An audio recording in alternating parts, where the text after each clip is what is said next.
aqui um grupo tão qualificado quanto esse para discutir um tema fundamental. Quem foi gestor público, quem é gestor público, sabe as dores.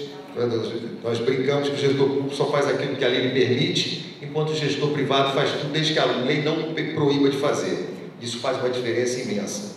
Então nós temos que cada vez mais, para avançar, inclusive na eficiência do setor público, o setor público no Brasil tem um peso enorme. Só em termos de compra, só para dar números para vocês, as compras públicas no Brasil respondem por 12% do PIB. Isso é padrão OCDE. E a saúde, em particular, tem uma importância muito grande, até porque o SUS, uma compra, tem um poder de barganha muito grande. Só que nós nos deparamos com muitas amarras para avançar nisso.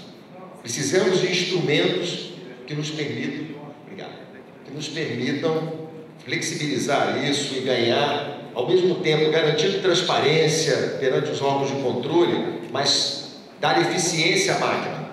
Hoje, é uma das críticas do gestor público, é o processo gerencial muito burocrático no Brasil.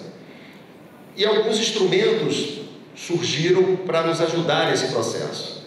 Em particular, no que tange às agências regulatórias, o sandbox regulatório é um instrumento que foi idealizado pensando nas startups, dentro do cenário de inovação, para que nós tivéssemos, e eu vou fazer questão de ler aqui, eu aproveitei e peguei o conceito do TCU sobre sandbox regulatório para compartilhar com a audiência. Sandbox regulatório é um ambiente regulatório experimental criado com a finalidade de suspender temporariamente a obrigatoriedade de cumprimento de normas exigidas para atuação em determinados setores, permitindo que empresas possam usufruir de um regime diferenciado para lançar novos produtos e serviços inovadores no mercado, com menos burocracia e mais flexibilidade, mas com o monitoramento e a orientação dos órgãos reguladores. Assim, em casos específicos regulados por lei, os órgãos reguladores podem suspender temporariamente a incidência de normas exigidas para atuação em setores selecionados, estabelecendo um ambiente experimental em que os participantes admitidos receberão autorizações temporárias e condicionadas para desenvolver um modelo de negócio inovador que consista em atividades que utilizam tecnologia inovadora ou que façam uso inovador de tecnologia já existente. A tradução livre de sandbox é caixa de areia mesmo, para lembrar aquela figura da criança brincando na areia de forma livre, com criatividade.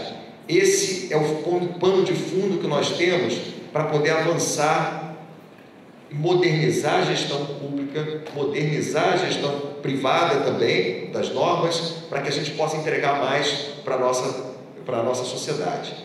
Eu queria começar ouvindo as nossas duas agências, eu acho que é um ponto de partida para que a gente possa avançar. E já queria deixar para o Maurício em particular uma questão importante, porque nós temos uma consulta pública vigente na discussão do sandbox da Agência Nacional de Saúde Suplementar e tem alguns pontos. Parece que um órgão não regulado não poderia fazer esse encaminhamento para um projeto de sandbox regulatório.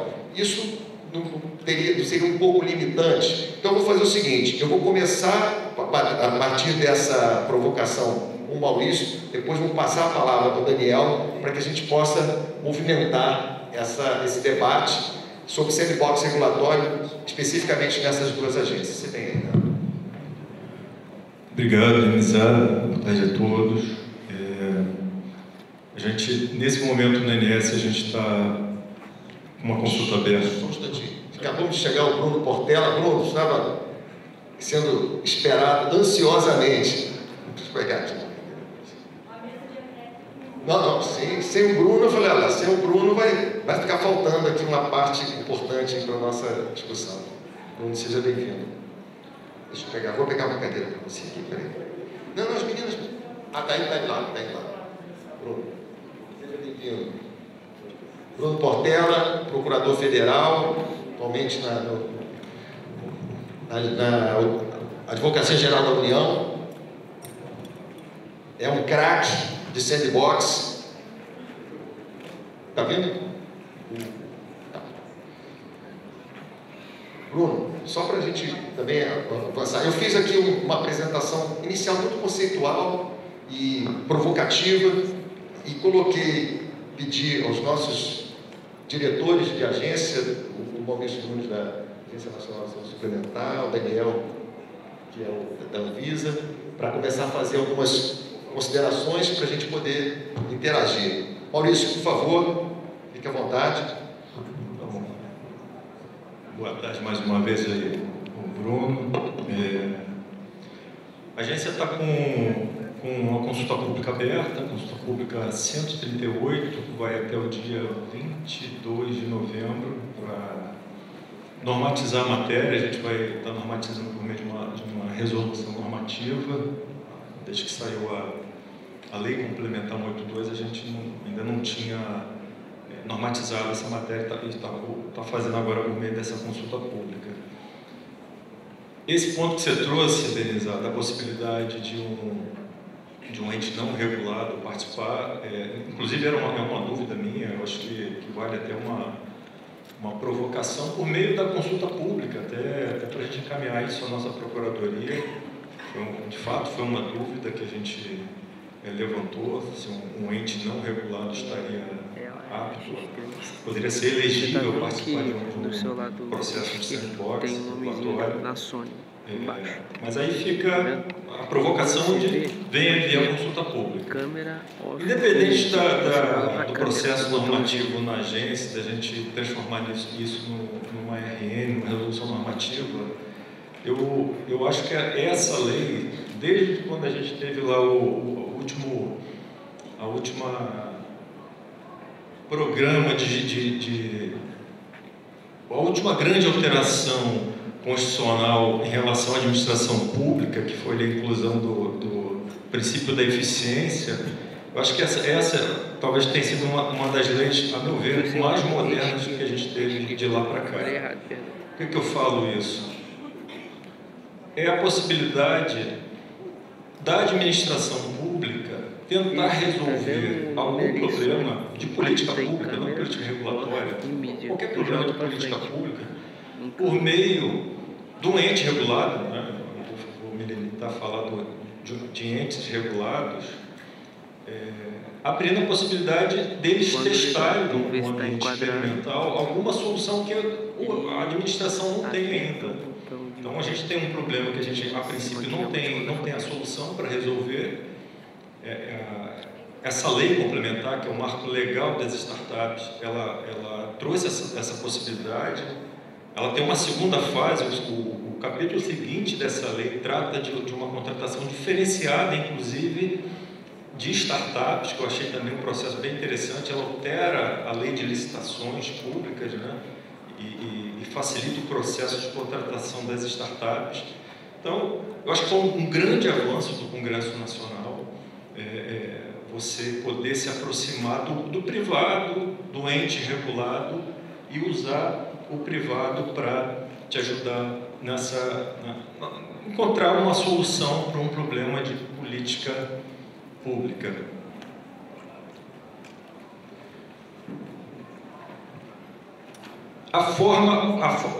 Você leu o texto, tem alguns pontos ali que requerem uma avaliação. No nosso caso, a gente está fazendo isso por meio de uma normatização. Como é que você vai selecionar esses entes? Tem um edital de seleção, como que esses entes regulados vão participar? Que tipo de isenção normativa vai se dar a esse ente regulado? Mas do ponto de vista de solução de problemas públicos, de problemas de políticas públicas, eu acho que foi um grande avanço para o país.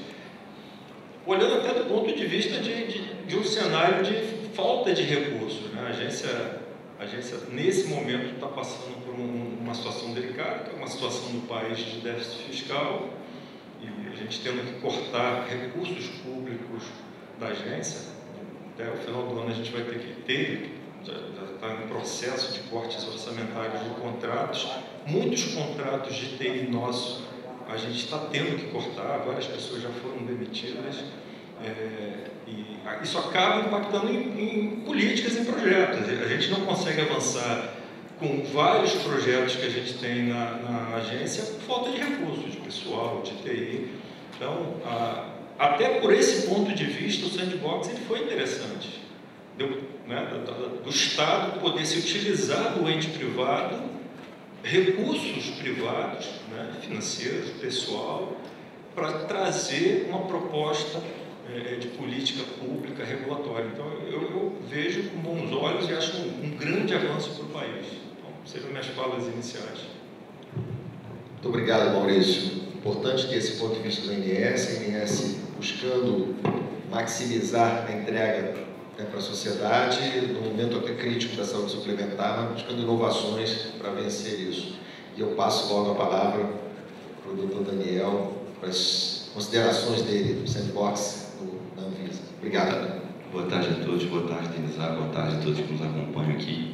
Quero cumprimentar todos os meus colegas aqui de mesa, no nome do Denizar aqui, para não esquecer ninguém. E agradecer e parabenizar as palavras aqui do diretor Maurício, que convergem muito com o que a gente vem fazendo também na Anvisa. Acho que a gente não consegue falar de Sandbox regulatório da Anvisa sem contar um pouquinho da história da agência. Quais as características especiais que a Anvisa tem que a leva o tempo inteiro a buscar das formas mais inovadoras de tratar a regulação. Nós somos uma agência que regula hoje cerca de 25% a 30% do PIB nacional com todos os nossos produtos, que vão de medicamentos, produtos para a saúde, cosméticos, saneantes, agrotóxicos, derivados de tabaco, entre outros. Somos uma agência de registro, basicamente, então nada que não esteja registrado na Anvisa, certificado pela Anvisa, pode ser comercializado, o que já é por si só uma barreira de entrada no setor de saúde do Brasil. E somos uma agência que guarda competitividade no cenário internacional com as demais agências do mundo e os demais países. O que isso tudo traz para a gente como um grande ponto de alerta e um grande desafio? A Anvisa ela não pode ser uma barreira para o desenvolvimento do nosso setor. Então, o tempo muitas vezes é uma barreira. Se eu demoro 3 anos para registrar uma tecnologia aqui em um país como os Estados Unidos e a Europa registra em 1 ano, eu já estou trazendo uma anticompetitividade para o cenário da indústria nacional. A Anvisa não pode ser uma barreira de conhecimento. Cada vez mais, todos os produtos que estão chegando na agência são produtos de extrema inovação, produtos que vêm desafiando a própria regulação da Anvisa. E a Anvisa não pode, simplesmente por não saber lidar com aquele produto, também ser uma barreira no desenvolvimento desse. Então, isso traz para a gente esse ônus de buscarmos sempre os melhores instrumentos regulatórios e a melhor forma de fazer regulação. Temos alguns que viemos adotando nos últimos tempos, criamos a figura do aconselhamento regulatório, que é onde a Anvisa sai do patamar de uma agência, ela já entra de forma colaborativa com o detentor de registro, ela já caminha desde o início do registro. Gostaríamos de fazer isso mais vezes, com mais produtos, mas temos uma deficiência de pessoal muito grande também, assim como a INS. Temos a figura do experimento regulatório, que a gente vem usando cada vez mais também na casa, para que a gente possa fazer alguns testes de resoluções normativas da agência e monitorar esse efeito no mercado para que alimente uma nova alteração ou não de uma RDC, quase que um ARR sendo feito em prática, concomitante com a regulamentação. E esse novo instrumento que a gente vem trabalhando com muito carinho, que é o Sandbox. A gente hoje também teve hoje a gente está com uma consulta pública encerrada de uma norma base de Sandbox para a Anvisa. A gente tem uma área na Anvisa que é uma área de assessoria regulatória, que ela trabalha todas as pautas regulatórias. E a ideia da área é sempre fazer um frame para que todas as demais áreas da Anvisa possam utilizar e se alimentar desse frame para poder utilizar em todos os seus produtos, seja no setor de cosméticos, no setor de medicamentos, no setor de produtos para a saúde. Então, essa norma mãe, digamos, de Sandbox regulatório da Anvisa foi colocada em consulta pública, a gente já colheu as percepções do setor do que a gente achava que deveria estar ali refletido nessa norma, e a gente já está caminhando com os processos específicos do Sandbox.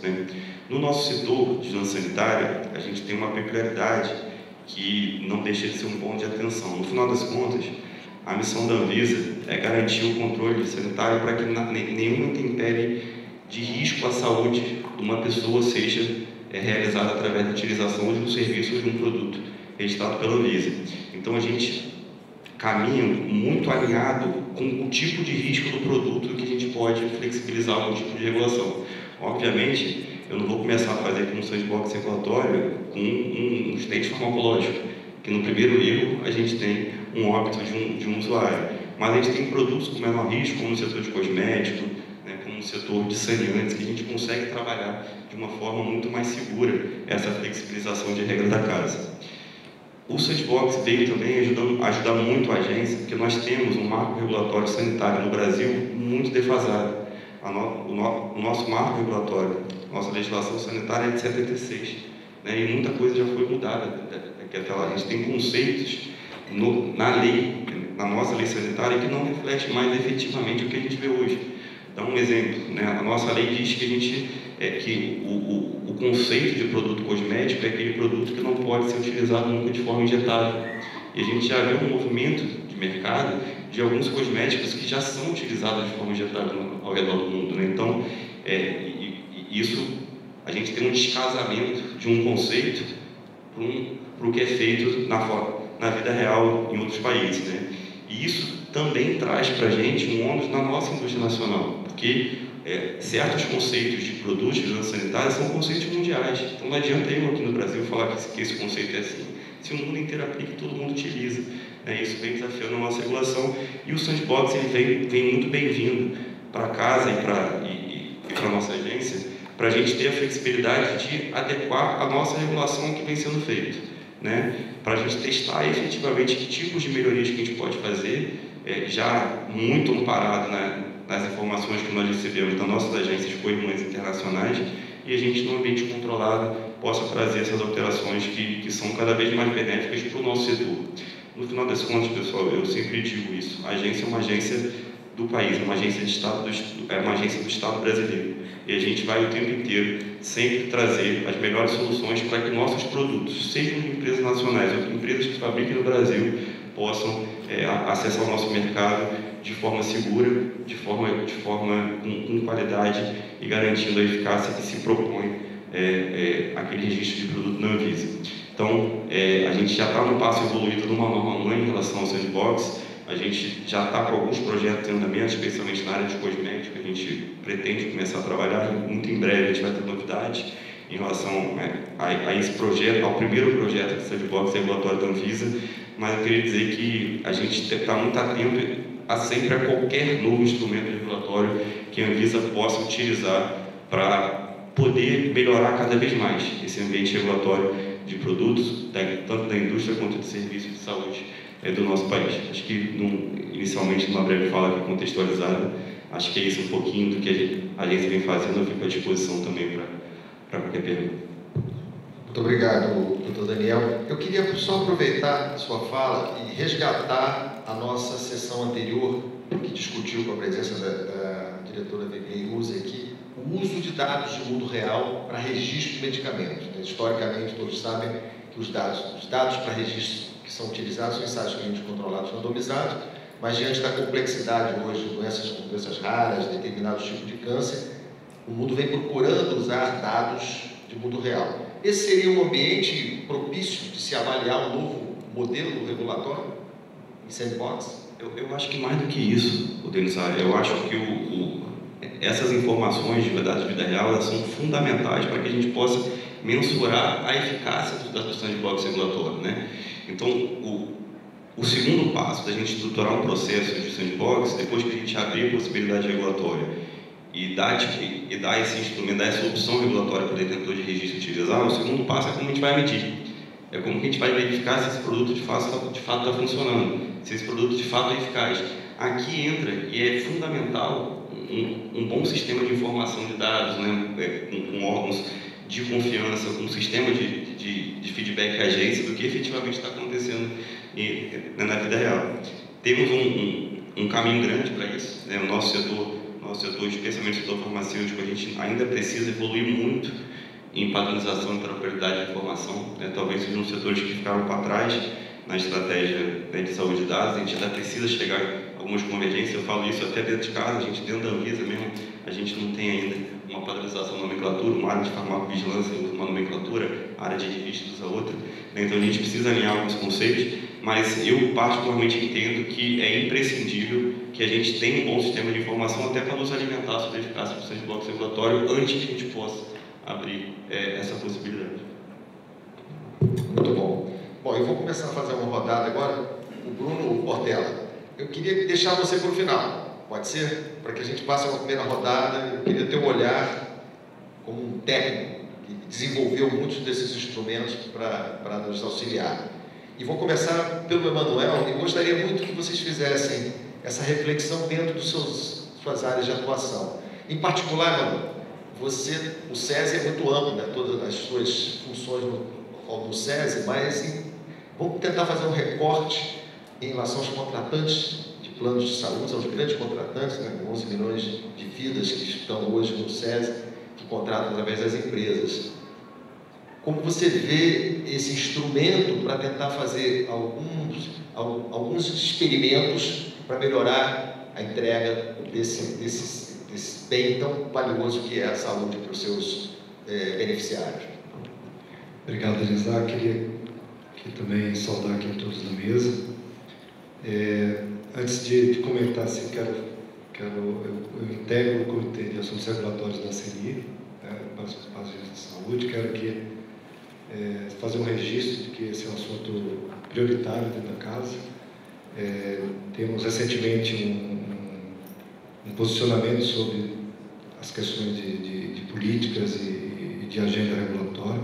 Quero fazer um reconhecimento às duas agências que estão aqui, tanto a Anvisa como a ANS, dentro dos preceitos que a indústria acredita para agendas regulatórias. A gente acredita que essas duas agências são exemplares nos ritos de consulta pública, de participação social e principalmente do que a gente defende de previsibilidade.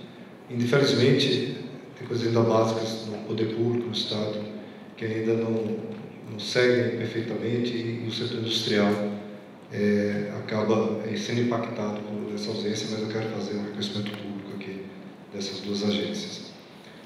Quando a gente observa a saúde do ponto de vista dos resultados, do impacto da saúde no mundo do trabalho, das empresas, e como a saúde chega, o serviço de saúde chega a essa população, de duas formas, seja pela ação do poder público, pelo SUS, pelo sistema de saúde, né, que tem aí os regramentos do próprio sistema público, mas também a gente tem uma presença muito grande, é mais de 11 milhões, o Maurício não quer dar o número da indústria, mas eu acho que é mais do que 11 milhões que a indústria contrata, né? Chega talvez a 14, 17, né, Maurício? Você tem 17 milhões de vidas, ou seja, quase 25% da população da saúde suplementar. Isso, dependentes. Aí entre funcionários e dependentes. Então é uma população bem expressiva que contrata planos de saúde e que oferece para a sua população, de trabalhadores e familiares. Eu acho que tem vários aspectos que eu acho que podem ser potencialmente objetos de uma regulação, de um sandbox, de uma experimentação, mas tem algo que a gente milita e defende, que é a questão do aumento da capacidade de gestão de saúde das empresas. E um elemento fundamental para isso é dado e informação.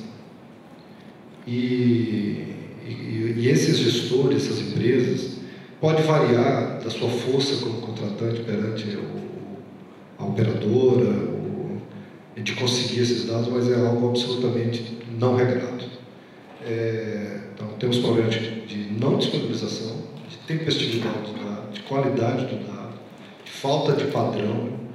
Isso tudo inclui para as empresas um custo, quando não uma falta de capacidade de utilização desse recurso para uma boa gestão.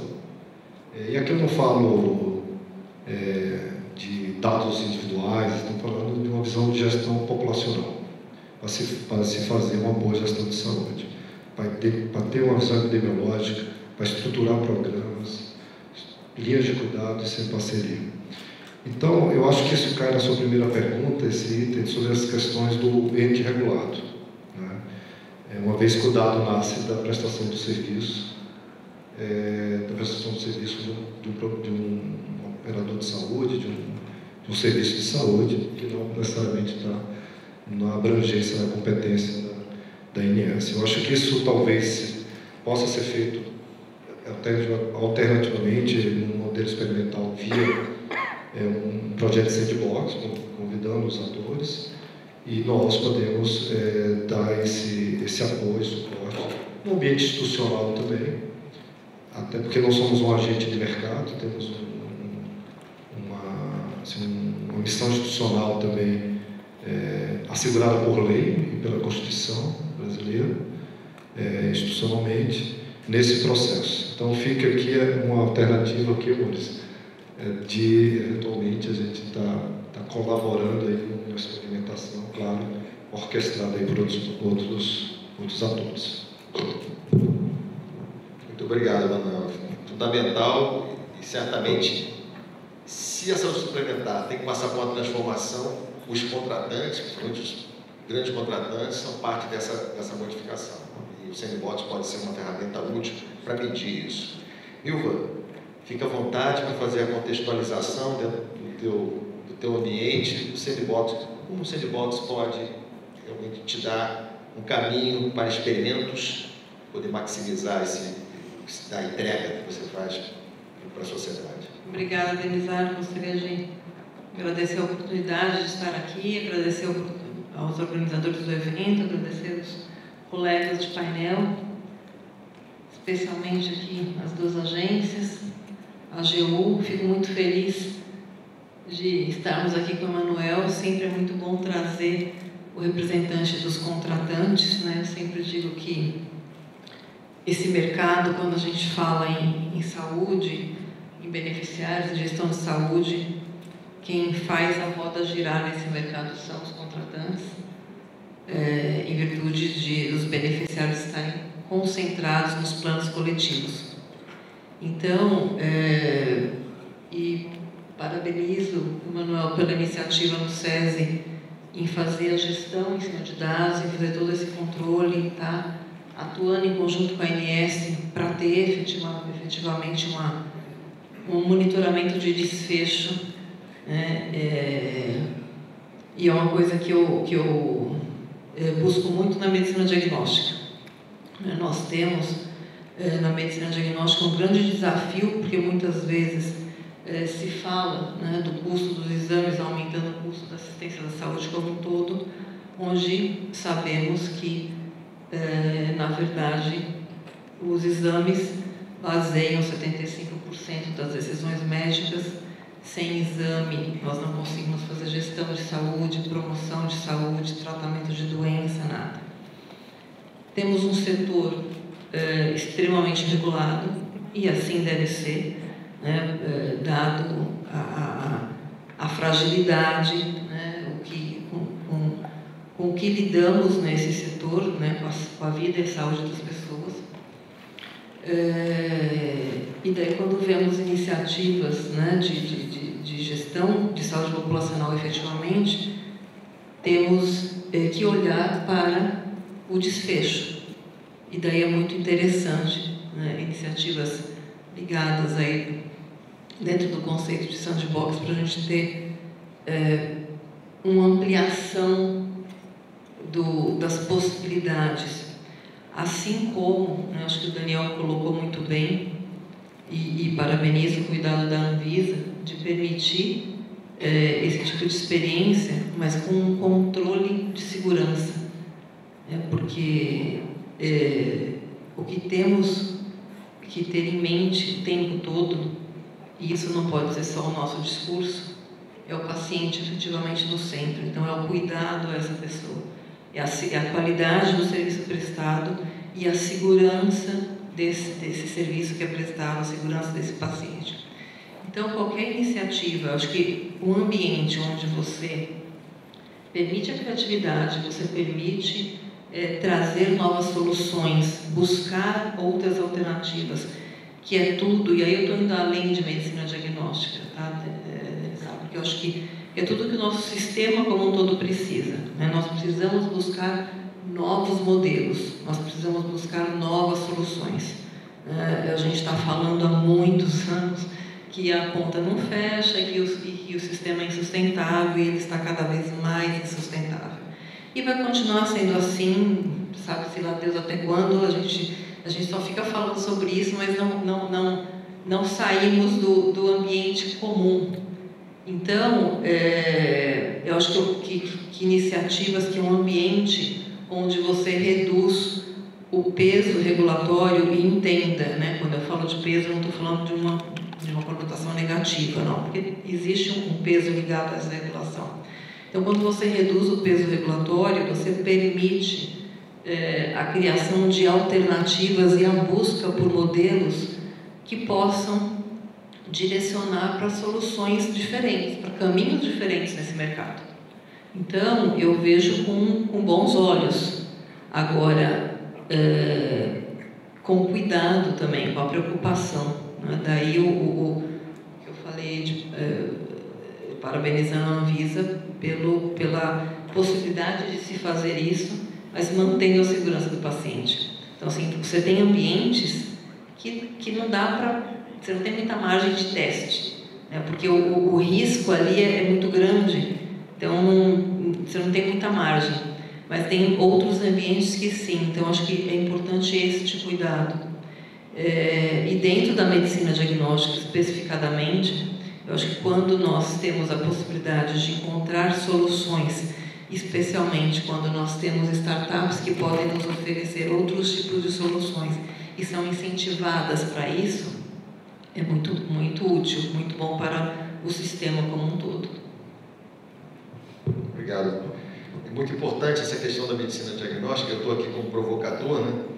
Eu acho que a gente tem que ter uma discussão, inclusive com a Anvisa. Você tem que mostrar os atributos de acurácia diagnóstica, de precisão, mas uma pergunta importante é a utilidade clínica. A utilidade clínica é o que aquele resultado de exame modifica na conduta. Essa é uma pergunta importante até para justificar. Hoje, acho que 20% do sinistro todo de saúde, na saúde suplementar, está concentrado em diagnóstico.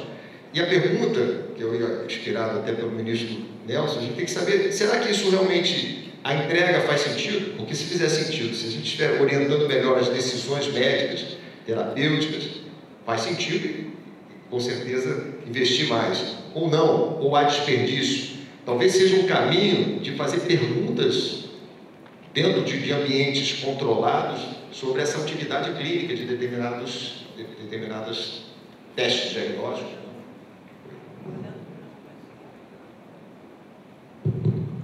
E olhando para esse impacto lá na frente, né, Denisa? Porque eu não tenho dúvida de que existem desperdícios, como dentro de todo o sistema, não só a medicina diagnóstica, tem muito desperdício.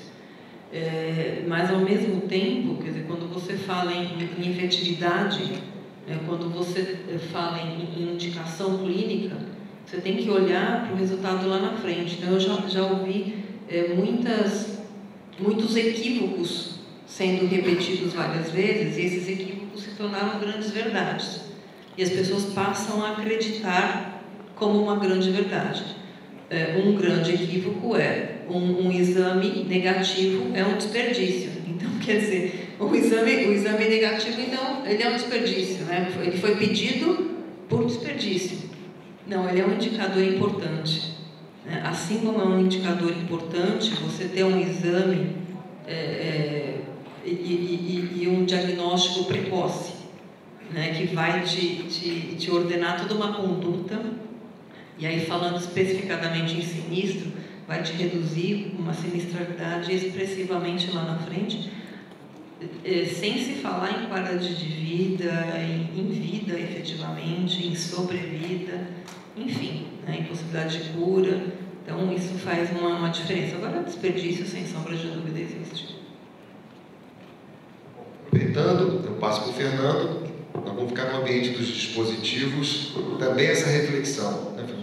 A gente tem uma discussão muito grande entre indústria farmacêutica e indústria de dispositivos médicos, que a indústria, até pela própria característica da sua tecnologia, você tem métricas mais acuradas na medida, né? Os ensaios clínicos controlados, randomizados. E é claro que na área dos dispositivos em geral, você muitas vezes não consegue reproduzir isso pela própria natureza. Um procedimento cirúrgico, você não vai poder fazer algo com secamento e uma série de outros recursos.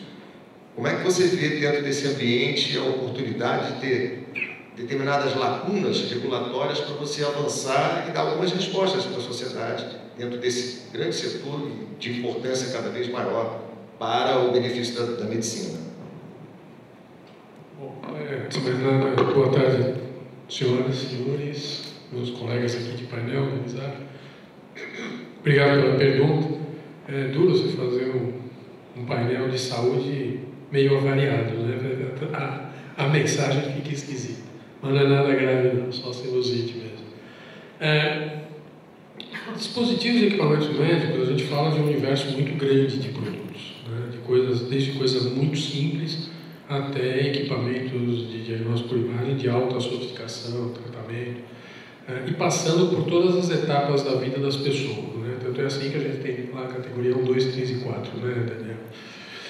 Mas estamos falando de mais de 100 mil produtos, né, registrados, regularizados na Anvisa. É muito produto.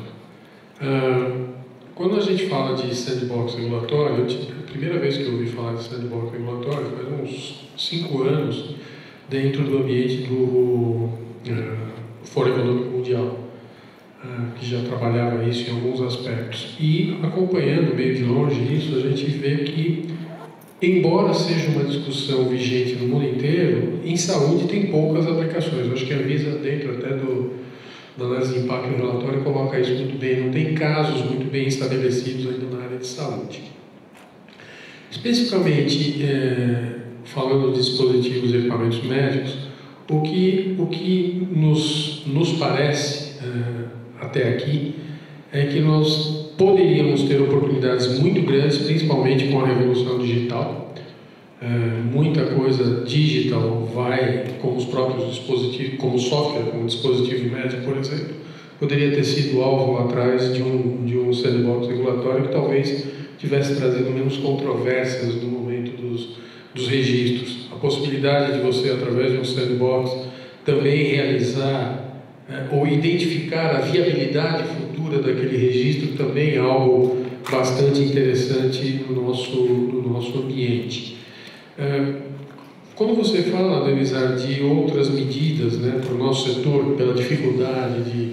Não tem os estudos clínicos, você tem limitações de caráter até práticos para fazer certas coisas.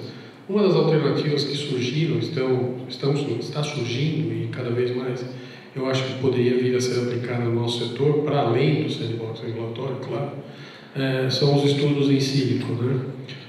Que, através de tecnologia digital, computadorizada, que possibilita simular resultados de forma bastante precisa, obviamente através do uso de inteligência artificial, algoritmos, uma base de dados robusta, uma boa perspectiva do padrão epidemiológico dos assuntos, mas também poderia ser pode ser uma boa alternativa, e a gente lá na BIMED, de alguma maneira, tem trabalhado junto com a Vitiena para trazer cada vez mais informações até para o próprio âmbito da Anvisa. Mas, sem sombra de dúvida, é uma metodologia, sandbox regulatório é uma metodologia que tem êxito já em vários setores, inclusive aqui no Brasil, tem exemplos já bastante estabelecidos de sucesso. Eu acho que no caso da Anvisa, nós temos ali alguns pontos que eu tenho certeza que as nossas associadas encaminharam na TPS, mas alguns deles eu posso citar aqui. Um deles é a questão concorrencial, outro deles é a questão relativa à velocidade com que as inovações incrementais ocorrem no nosso setor. Nós temos 18, 24 meses, mais para 18 do que para 24, dado as questões digitais de alterações e de inovações incrementais. Talvez essas inovações incrementais, que às vezes acabam emperrando um pouco o processo, porque quanto é incremental, quanto traz resultado, quanto não traz, talvez dentro de um ambiente de sandbox regulatório possa ser acelerado, inclusive diminuindo uma série de dúvidas que surgem, né? Isso para além daquilo que é necessário fazer para quando o produto é absolutamente novo. Então, as primeiras considerações seriam essas para o setor, né? Um outro aspecto importante é se nós conseguirmos, através do uso do sandbox regulatório, também termos uma redução do custo de trade no Brasil. O Daniel falou bastante sobre isso também, a questão de você dar a capacidade competitiva das empresas que operam no Brasil de se expandir para outros territórios. E uma das grandes restrições que a gente tem é que o custo de trade na área de dispositivos médicos é muito alto aqui no Brasil.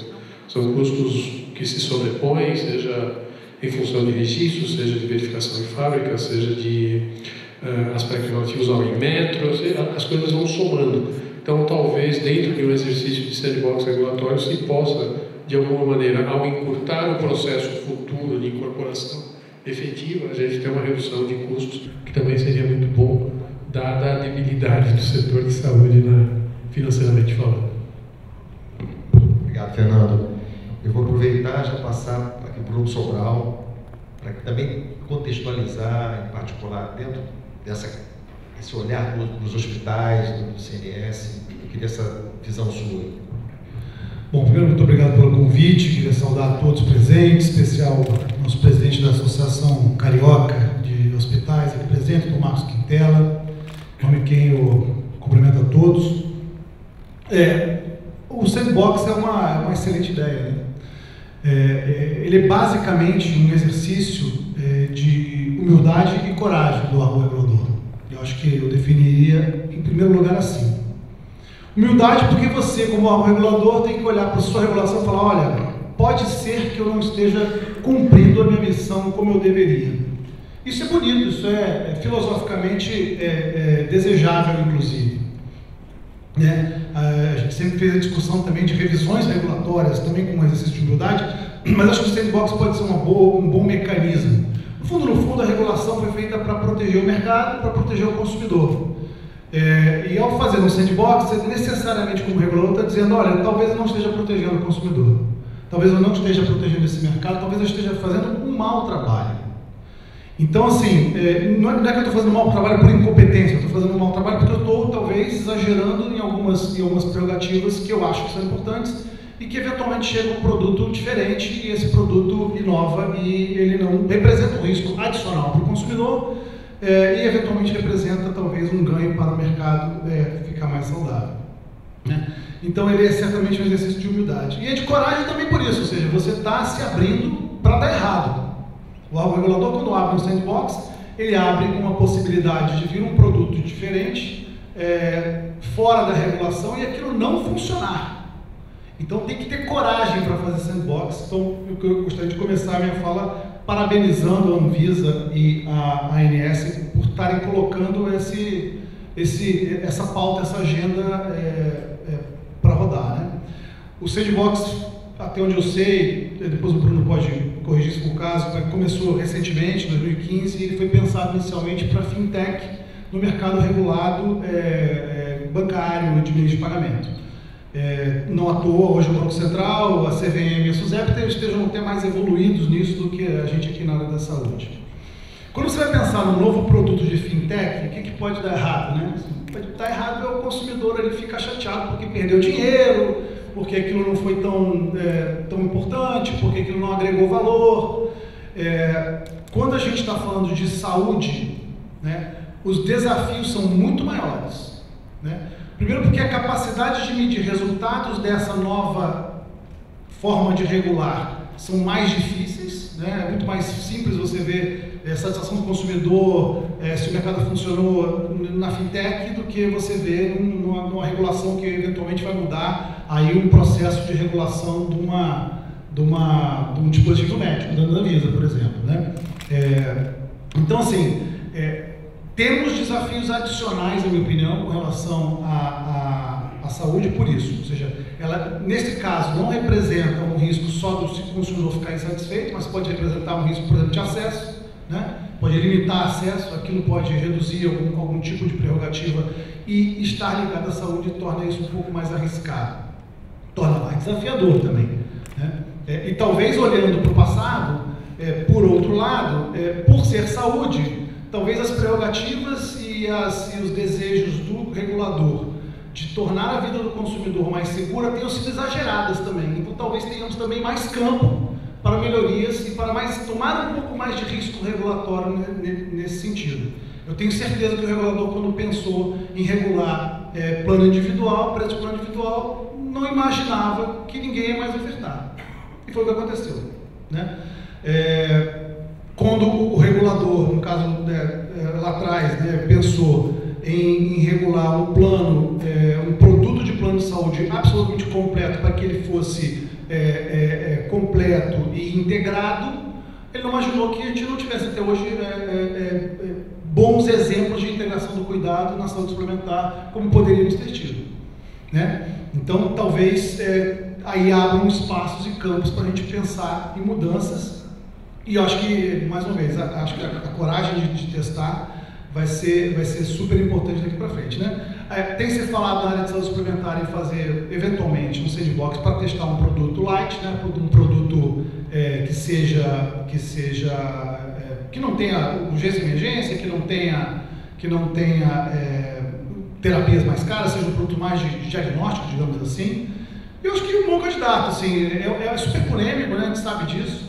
Mas assim, você vai poder, por exemplo, testar. Primeira coisa, esse produto, ele permitiu, obviamente que ele aumentou a desintegração do sistema, tornou o sistema mais desintegrado. É uma pergunta legítima para ser olhada daqui a 1 ano, 2 anos, 3 anos, que é uma coisa importante. Sandbox, você tem que delimitar o tempo que você vai medir aquilo, né?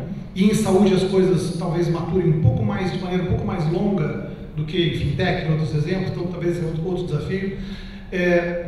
Esse produto gerou mais desintegração do cuidado, mais do que existia antes, você tem que comparar com o status quo, né? Esse produto, ele gerou mais judicialização? É outra pergunta importante, né? É um produto que vai gerar judicialização. O que aconteceu com os diagnósticos feitos desse produto e como é que foi a integração desse paciente no sistema único de saúde? Dá para medir. Funcionou, não funcionou? Até que ponto esse produto é um tiro no pé das operadoras, porque ele vai canibalizar o produto completo, que é marcado. Então é uma série de coisas que podem ser medidas se for bem desenhado. Eu estou dando só um exemplo do que tem se falado aí, que é polêmico, porque é sempre melhor falar de coisa polêmica, mas é desenho, ou seja, tem que ser bem desenhado, o que você quer fazer e como você mede esses resultados, o que é importante medir, para continuar protegendo o beneficiário, no caso do plano de saúde, e você ter um mercado talvez um pouco melhor, né?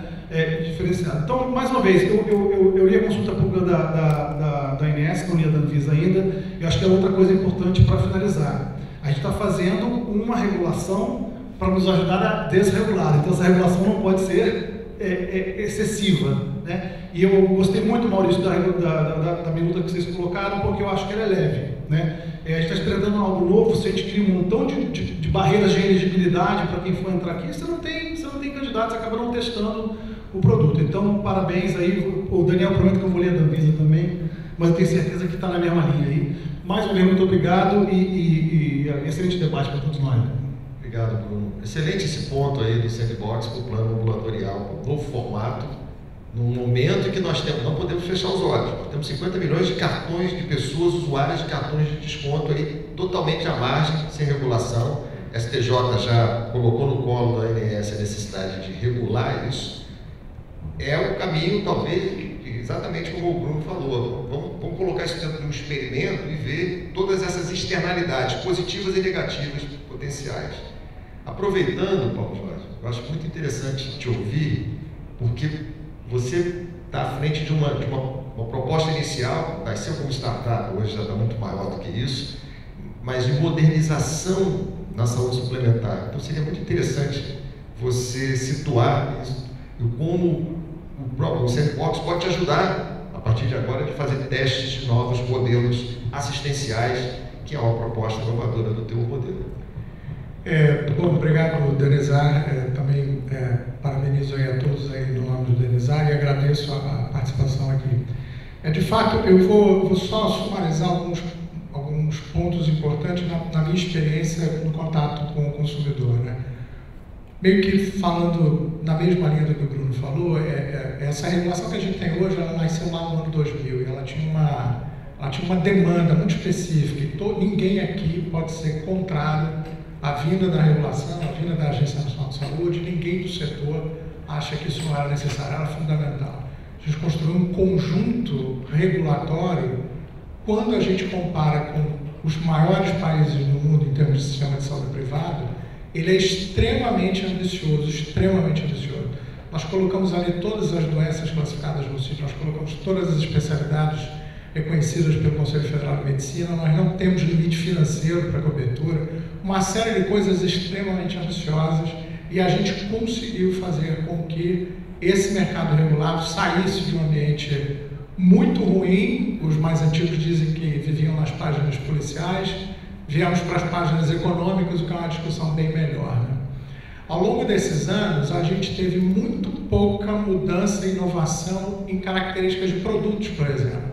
As características são basicamente as mesmas que tinham ali. E nós estamos 24 anos depois com outros desafios muito maiores e muito diferentes, apesar da sustentabilidade continuar. Depois de um certo tempo, eu trabalhei numa grande consultoria e aí eu me vi diante de duas situações curiosas. Uma grande empresa gigante ligada ao SESI, com 100 mil funcionários no país, que não dá plano de saúde para os seus colaboradores, porque há um custo médio, eu vou botar aqui R$100, que é um custo médio possível num plano ambulatorial das regras de hoje, nós estamos falando de R$10 milhões por mês para essa cobertura. É impossível, eles jamais vão conseguir. O pedido deles para a gente era: me arruma uma solução que seja economicamente mais viável para mim, para eu dar um mínimo de cobertura para os meus funcionários, né? Os funcionários têm acesso ao plano de saúde pagando do salário, 100% é pago do salário deles, eles gostariam de oferecer alguma coisa. E nessa mesma época, eu me vi diante de uma grande indústria saindo do país, desistindo do país, e veio a nós pedindo o quê? Uma solução economicamente viável para que eles pudessem fazer parte de um pacote de benefício lá no desligamento dos funcionários, porque eles não queriam deixar todos desassistidos do plano de saúde que eles tinham, queriam fazer um pacote lá de 1 ano e queriam algo que não fosse tão custoso como o atual plano ambulatorial que a gente tem. Então essa é uma outra realidade. E hoje eu me vejo numa empresa que de fato começou como uma startup, mas diferente de muitas grandes operações no país, a gente não está nem em São Paulo, nem no Rio, nem em Minas Gerais. A gente está no Nordeste, a gente está no sul do país, a gente está num estado aqui no Sudeste, que é o Espírito Santo. E no Nordeste, a gente não está nas capitais somente, a gente está no interior do Piauí, a gente está no interior do Maranhão, a gente está no interior do Rio Grande do Norte, onde as pessoas clamam por acesso. Eles querem ter acesso à consulta e exame. Consulta e exame são realizados na média, aí, vamos lá, 6 consultas por beneficiário por ano. Estamos falando de 12, 15, 20 exames por beneficiário por ano. 8% dessas pessoas internam, 8, 10, 12% delas precisam de uma internação. Das 6 consultas que eu comentei, 7 consultas, 20% é consulta de pronto-socorro, o resto se resolve em consultas eletivas. Então existe uma demanda muito grande por algo que as empresas, ou as pessoas consigam ter acesso para ela poder ter um tratamento médico para ela. E aí vou chegar agora no sandbox regulatório. Eu li o mesmo documento do TCU e o documento do TCU diz que o sandbox regulatório começou no país focado muito em produtos financeiros. De fato, o SUSEP está no seu terceiro, lançado agora em julho de 2024. Mas ele pode, segundo o próprio TCU, ser utilizado em qualquer setor, desde que o agente regulador crie as regras necessárias para que ele aconteça. Isso é muito interessante. Eu sei que na saúde, eu sou médico, não falaria nunca em contrário, a gente tem que ter uma série de cuidados com o que a gente vai colocar como produtos em teste, né? Mas trazer para... E um outro ponto do TCU, ele diz o seguinte: ele foi pensado em startups, em empresas inovadoras, mas ele pode ser feito também por instituições já desse mercado, pelos incumbentes, né? Então, o que eu acho interessante nessa proposta Sandbox? Primeiro que, obviamente, o que hoje já a gente teria que criar uma forma de criar ali um ambiente, um local dentro da agência reguladora, talvez um registro diferente de operação, que é um registro de uma empresa em Sandbox, lógico. Seja uma startup que quer oferecer um produto, seja uma empresa que já está regulada, que criaria ali um ambiente em que ele colocaria ali um projeto. Eu gosto da ideia dessa história do produto ambulatorial. Lógico, eu estou falando na lógica de uma operação, de uma operadora de planos de saúde, porque seria a gente conseguir fazer a um custo de acesso menor, mas oferecer possivelmente 80% das necessidades que um sujeito tem, que um indivíduo tem no Brasil, de acesso à saúde, 80% talvez a gente resolvesse. O beneficiário, o cidadão, ele teria o diagnóstico dele na mão, e a partir dali ele conseguiria partir para o tratamento, seja no público, seja no privado, se ele tiver algum outro tipo de acesso. Então, quando a gente vê o terceiro sandbox regulatório, quando as pessoas soltam os relatórios, eles falam no amadurecimento do sandbox, num ganho de experiência, num ganho de coragem, redução de determinadas regras. Hoje, o novo sandbox da SUSEP, ele inclusive é um modelo igual ao do britânico, em que você não tem um prazo de inscrição, ele é um open access, você pode escrever a qualquer momento. Antes, no sandbox regulatório, você tinha que virar um ente regulado. Hoje, não necessariamente, você participa do sandbox para ter acesso à saúde.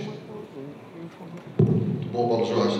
E lembrando, quer dizer, o mercado hoje vem buscando algumas alternativas também na questão do plano ambulatorial, sendo o seguinte: a possibilidade de financiar alguns procedimentos, com todos os desafios na saúde. Né? Qualquer coisa eu posso financiar uma colestectomia, mas pode complicar. E aí?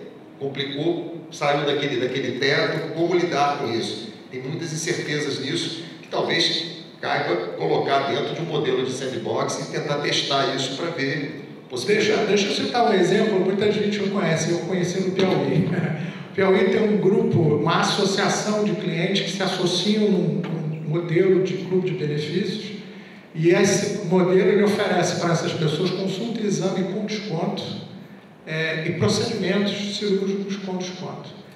Esse grupo, ele tem hoje 450 mil beneficiários no Piauí. Nós não estamos falando de Teresina, gente, nós estamos falando do interior do Piauí. As pessoas vêm do interior do Piauí fazer lembra turismo de saúde? Existe no Piauí. As pessoas vêm do interior do Piauí, 450 mil pessoas fazem consulta, chegam no lugar, dormem, de manhã saem em jejum para fazer a consulta e os exames, almoçam, voltam depois do almoço para ver o resultado dos exames. Se precisar fazer algum procedimento cirúrgico, já recebe ali o custo e como ele é parcelado, as pessoas aderem a essa proposta e esse grupo financia isso nos hospitais privados. Esse grupo que faz essa gestão, eles pagam o procedimento antecipadamente para os hospitais, assumem o risco de crédito e não há história, além do índice de satisfação ser muito alto, não há história, não há nenhum ruído em termos de fiquei na mão, meu procedimento foi feito de forma equivocada. Esse grupo representa, num dos hospitais que a gente tem lá, a segunda receita desse hospital, fora apenas do nosso próprio plano de saúde. Então, essas realidades existem, gente. Assim, o Brasil é muito grande, é muito rico de experiência, isso já existe. E cá entre nós, eles não querem saber se está na agência, se não está na agência, se é regulado, se não é regulado, eles vão ali porque eles precisam de acesso à saúde. E é isso, é o mundo real. Muito interessante. Eu vou passar ao Bruno Portela. Bruno, você quer falar do púlpito ou vai falar daí mesmo? Tá. Eu queria adicionar um ponto para a tua fala. Você tem? Bruno, o quanto a nova lei de licitação de 2021 melhorou realmente, de fato, as compras públicas, os processos. Queria que você colocasse dentro da sua fala, fazendo esse en passant aqui de todas as falas. Você tem a palavra.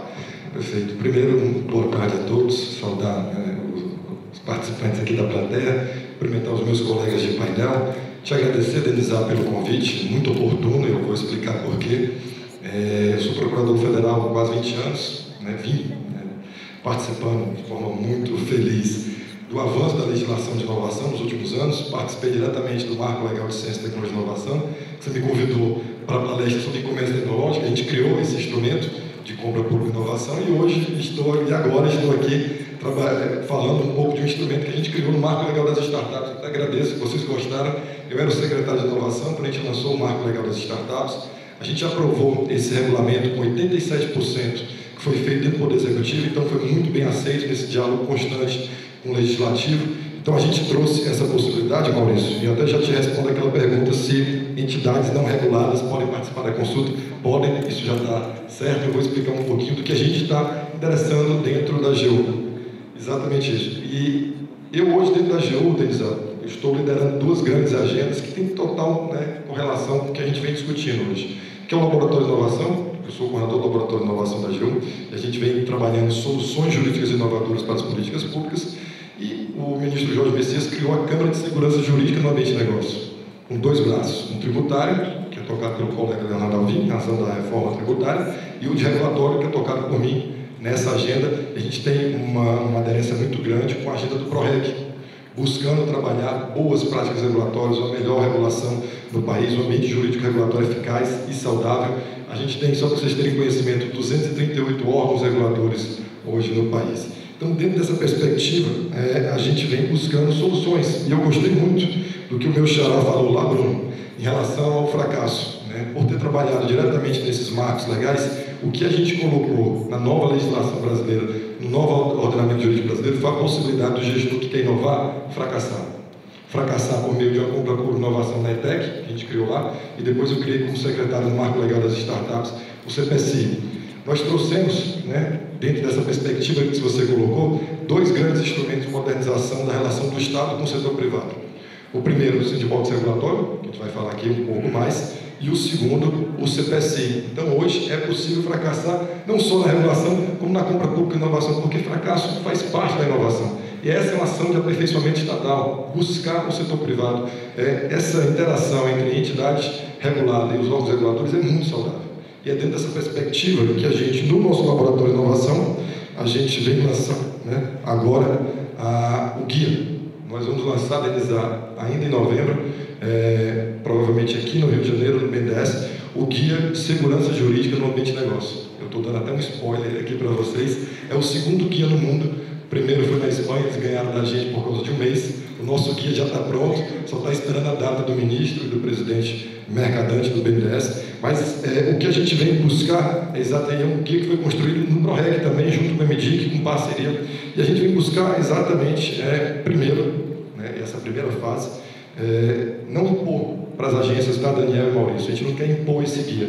A gente quer colocar esse guia como orientação, de uma jornada de segurança jurídica do maior órgão jurídico do país, que é a AGU, com quase 8 mil advogados.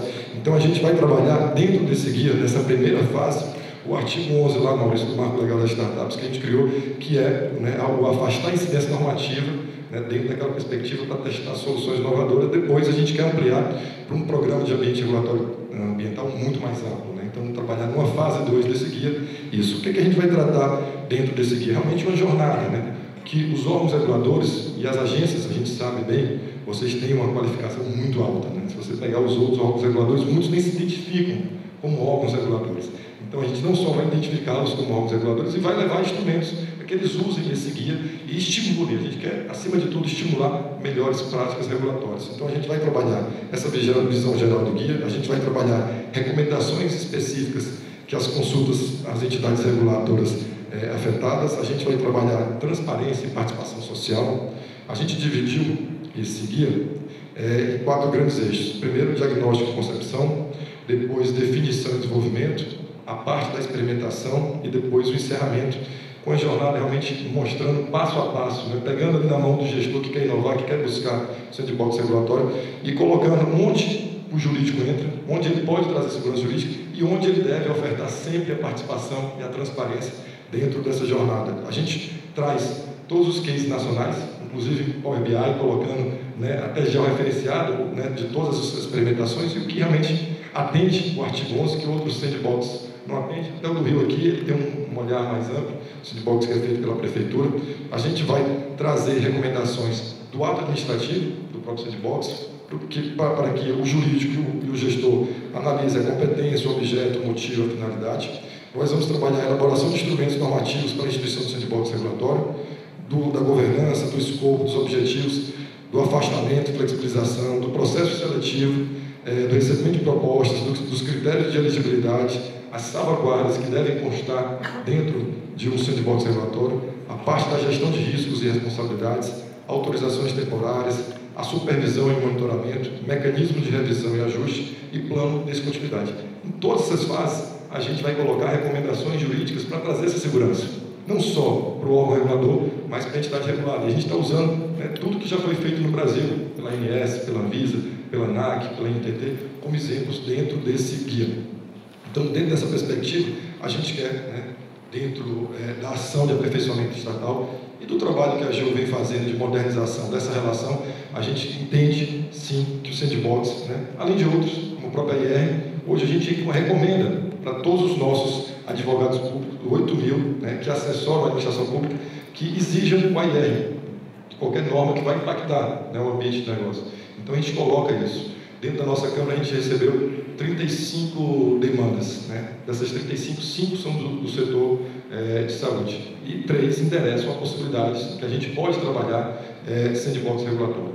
Então, esse guia vai ser lançado nos próximos dias. Eu peço realmente que fiquem atentos. O objetivo, realmente, é trazer uma jornada de segurança, mas não impor essas recomendações para as agências, mas que elas busquem seguir para ter segurança jurídica de ponta a ponta, que essa é a nossa grande agenda. Muito obrigado, Bruno. Eu só queria complementar aquela pergunta minha. A lei de licitação, a nova lei de licitação 2021, você viu como realmente é um avanço, trouxe, de fato, principalmente nas compras públicas. Eu estou pegando o chapéu como gestor lá do Ministério da Saúde, onde a gente tinha muitas amarras na compra pública. A lei de licitação pavimentou um caminho mais seguro para o gestor? Perfeito. Eu até acabei de responder ali no outro painel, indenizar não só a lei de licitações. Hoje nós temos essas 3 leis que eu participei, então tenho, de certa forma, legitimidade para falar. O Marco Legal de Ciência, Tecnologia e Inovação, o Marco Legal das Startups e a lei de licitações, eles trazem não um instrumento, mas trazem 7 instrumentos de compra pública e inovação, que podem ser potencializados por sandbox regulatório também. Você fazer um mix de instrumentos que hoje o Estado tem para comprar. E hoje é muito mais seguro. Hoje você pode comprar algo que tenha risco tecnológico. Está tudo bem, mesmo que lá à frente seja inviável ou econômica ou tecnicamente. Então, dentro dessa perspectiva, o que a gente tem hoje de legislação é o mesmo que os Estados Unidos têm e a Europa. Eu estou indo agora para Santiago participar de um evento pela OEA, tudo bancado pela OEA, porque eles querem realmente beber na fonte do ordenamento jurídico brasileiro, que avançou.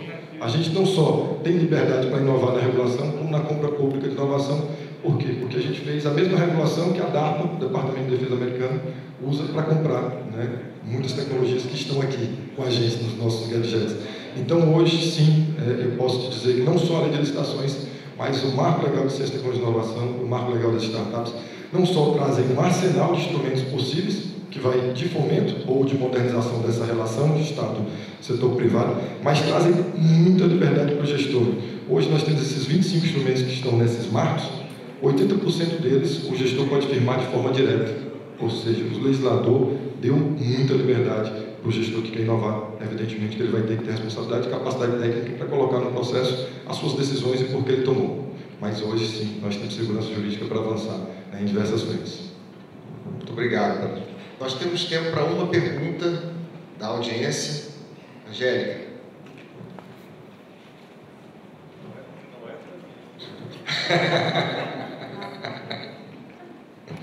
Já está escutando. Tem que aproveitar, A gente tem uma oportunidade ímpar, ter uma mesa dessa para falar de um tema que é muito estruturante para a regulação. Porque a gente tem uma dificuldade com a regulação, a lei vem, engessa a gente, coloca a gente na caixinha lá, no quadradinho. E na regulação, na atividade regulatória, diariamente a gente está adaptado a dizer isso não está na lei, ou a lei diz isso, E a gente fica dentro dessa esteira, digamos assim, O servidor público, ele está pautado nesse quadradinho que vai botando a gente nessa toada. E é óbvio que desatualizações que são naturais nesse processo, porque ao longo do tempo a sociedade ela avança e as necessidades se transformam, né? E nem sempre a gente tem uma atualização rápida do parlamento em relação à realidade, à vida, como você colocou, a vida como ela é. E aí, nesse ponto, a minha pergunta, né, como você falou que tem um manual de questões com relação à segurança jurídica, quais seriam os limites assim, que você identifica dentro do que seria o sandbox? O que seria o meu limite se, na verdade, o que eu estou buscando é uma inovação, né? Então, é um pouco contraditório, mas o que a gente poderia, dentro desse processo, organizar? E aí eu vou extrapolar aqui, fazer digamos assim, uma provocação bem absurda. Um exemplo. Absurda não, tá? Ela é própria. Mas é assim. A lei, por exemplo, estabelece que você tem um plano individual que você não pode rescindir só com determinadas possibilidades. Eu posso fugir disso? Eu posso criar, por exemplo, a mesma regra de um plano individual para um plano coletivo? Sendo isso algo que pode ser inovador e trazer alguma mudança para o processo da regulação? Então, o que eu estou querendo dizer assim, qual é o meu limite nessa atuação para trazer a oportunidade de experimento dentro da realidade? Essa é a minha pergunta. Obrigada.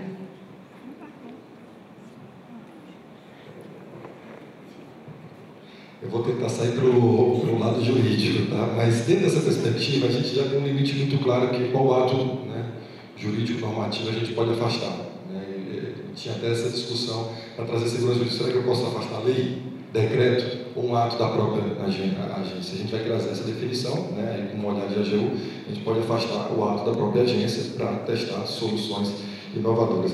E dentro dessas limitações, você busca, a gente vai ter um capítulo específico de salvaguarda, você vai ter uma limitação temporal, né? Ou seja, mais do procedimental do sandbox, limitação do número de participantes, então a gente traz ali orientações para que não tenha a possibilidade de ferir qualquer princípio ou constitucional ou administrativo, a limitação geográfica do sandbox, a limitação de escopo operacional, a limitação de volume e escala que você quer, né? Proteção ao consumidor, no final do dia, o que a gente quer, né? Assim, a segurança não jurídica, mas a segurança do consumidor, naquela solução que vai ser testada, e uma gestão de riscos. Então, você tem uma moldura legal e a gente quer trazer essas orientações dentro desse guia, dessa jornada, e a gente até avançou mais do que o governo espanhol, né, que soltou. Então, a gente teve mais tempo, então a gente avançou mais nesses limites, né, e buscando sempre a segurança, né, no final do dia, para a sociedade, mas também uma segurança jurídica em cada decisão que o gestor vai tomar, de extensão do período de testes, ao encerramento da experimentação sem implementação, a transição para a autorização definitiva, ou seja, a gente traz, né, passo a passo o que a gente entende como um processo, um devido processo legal com segurança jurídica. Obrigado, Bruno. Bruno, eu tenho até uma sugestão ao término aqui, você abre uma tenda ali, que vai ter uma fila para fazer consultoria com você. Você também. Denizão, eu estou de férias, tá? É o terceiro evento que eu participo hoje aqui no Rio. Eu estava no IME falando para toda a cúpula do Exército sobre encomendas tecnológicas. E eu tive que inventar, até que eu tinha que almoçar, mas eu tinha que almoçar mesmo, mas eu coloquei a culpa em você, tá, Denizão? Se o Exército mandar uma carta, eu tinha que estar aqui. Porque a fila também foi imensa, por quê? Porque às vezes falta capacitação e conhecimento dos avanços que nós tivemos, principalmente nos últimos 6, 7 anos na legislação brasileira. Muito obrigado. Bom, chegamos ao término dessa nossa mesa de discussão. Eu quero agradecer imensamente, acho que foi muito produtivo e oportuno para uma audiência em que um tema muito novo, na saúde do sandbox é novo, e que pode trazer soluções para os nossos beneficiários, saúde suplementar, nossos pacientes, a população usuária também do SUS, nos 3 alicerces do sistema de saúde, né? Garantir mais acesso, garantir qualidade assistencial e garantir sustentabilidade. Pensar nesse instrumento cada vez mais nos seus ambientes, e já nos situamos aqui que, mesmo fora de um órgão regulado, é permitido ousar e fazer propostas. Estamos aí com a consulta pública da ANS. E, mais uma vez, agradecer a presença de todos, a participação valiosa de todos aqui e nos reunirmos aqui para a foto final. Muito obrigado, obrigado à audiência pela participação.